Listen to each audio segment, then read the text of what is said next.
Jim Graden here, continuing on Inside the UBC on injury prevention.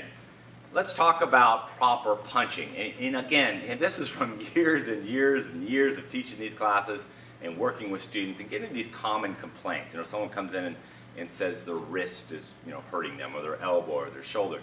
Now understand, what I'm talking about are common injuries created in the kickboxing class.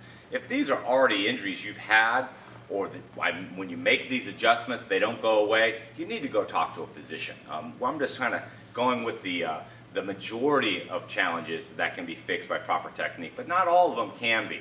Now, let's say you're having challenges with your elbows, that you're finding that when you hit the heavy bags, you get done, you got sore elbows. It can, I realize, first of all, if you've just started, let's say the first week of training, the newness of the activity can cause discomfort and a little pain in the joints. It's no difference if you just started weightlifting or just started running. A lot of times the body just goes, wow, I'm not used to this. And some of the time, those type of things will just go away, especially since you're now impacting a bag. But if over time, having done it over time, that you're finding it's getting worse and worse, then it's usually, many times, you're doing the technique improperly.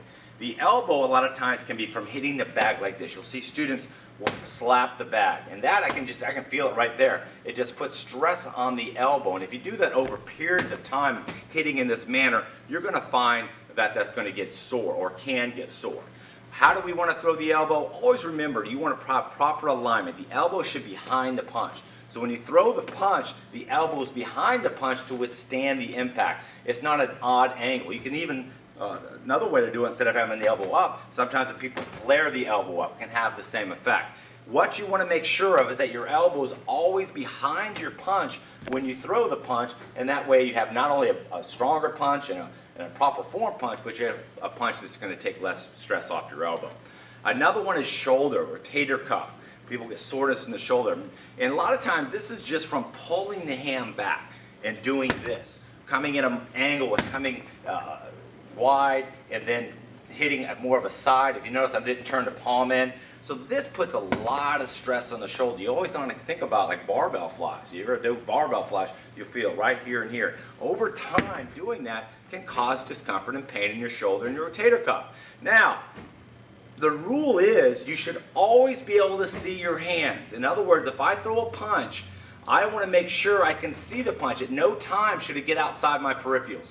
It's not only the hand that I'm throwing. Many times you'll throw a punch, and when you throw the punch, watch your other hand does this. You're not even focusing on the other hand behind you, but this hand has already come way too far back, which puts an awful lot of stress on the shoulder as well. So when you kickbox, the rule is that you should always be able to see your hands. That way the hands always stay in front of you, the punches are proper, your hands are up, and you're not putting excessive stress on your shoulder. So again, straighten the punches out, elbow behind the hand, and don't bring it so far back that you can't see the hand before you throw your punches. All right, this is Jim Graden for Inside the UBC, and I sure hope this helps you improve your kickboxing class.